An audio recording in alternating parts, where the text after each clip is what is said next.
Iran does not seek war. Iran does not seek escalation, but Iran will not surrender its sovereignty.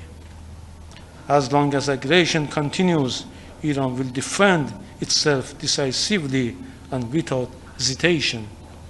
What was the rationale behind attacking other countries, including Iraq, the UAE, Qatar, and some other countries, Iraqi Kurdistan as well? As I mentioned, we are not attacking the interests of our neighboring countries. We are defending ourselves.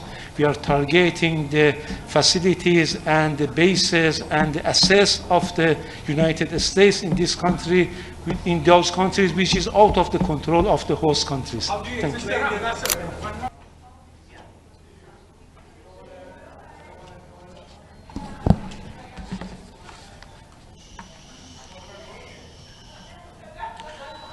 Good afternoon. In the name of God, the Compassionate, the Merciful, I will make a brief and clear statement. On 28 February 2026, the United States, in full coordination with Israel, launched a second deliberate and unprovoked military attack against the Islamic Republic of Iran. This was a calculated act of aggression. Major cities and densely populated civilians areas were targeted. Hundreds of innocent civilians lost their lives, many more were wounded. This is a flagrant violation of the Charter of the United Nations, especially Article 2, Paragraph 4, which strictly prohibits the threat or use of force against the sovereignty and territorial integrity of any state. It is a direct assault on the foundations of international law. The Security Council convened an emergency meeting on Saturday. The facts were clear. The aggression was clear. The responsibility also was clear. In a reckless and unprecedented escalation, the United States and Israel deliberately targeted the supreme leader of Islamic Republic of Iran and many high military officials. Targeting the highest official of a sovereign UN member state is an egregious breach of international law and a direct attack on sovereign equality.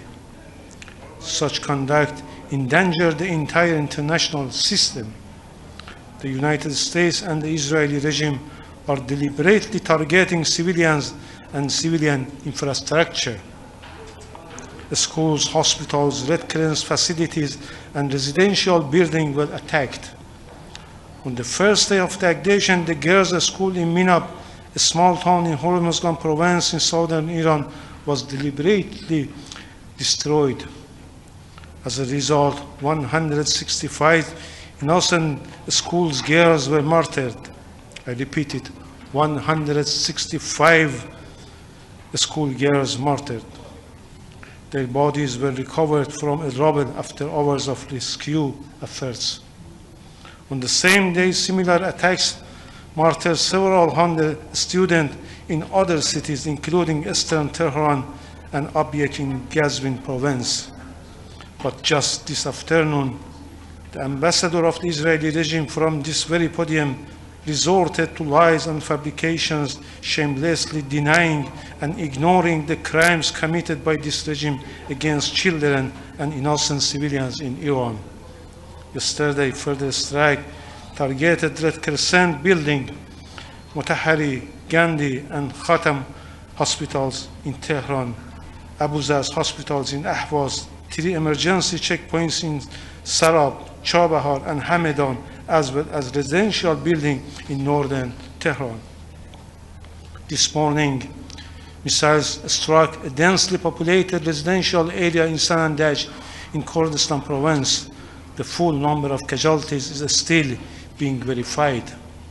These acts constitute aggression. They constitute war crimes. They constitute crimes against humanity. The United States cannot remain silent. The United Nations cannot remain silent. Accountability is not optional. It is deeply shameful and hypocritical that only the very first day of its presidency of the Security Council, the United States convened a high-level meeting on protecting children, technology and education in armed conflict under the agenda item maintenance of international peace and security, while at the same time launching missiles strike against Iranian cities and bombing schools and killing children. For the United States, protecting children and maintaining international peace and security clearly mean something very different from the UN Charter provides. Words about peace and protection cannot cover acts of aggression. Let's make no mistake, there was no imminent threat from Iran. Our nuclear program is exclusively peaceful. We were engaged in serious diplomatic negotiations. For the second time, the United States chose force over diplomacy and violated the Charter. There are no legal grounds that justify this attack. The so-called preemptive attack has no basis in international law. The prohibition on the use of force is absolute, except in self-defense against an armed attack. Iran is exercising its inherent right to self-defense under Article 51 of the Charter. Our response is lawful, necessary, and proportionate. We target only the military objectives of the hostile forces. We don't target civilians. We don't target the interests of neighboring states.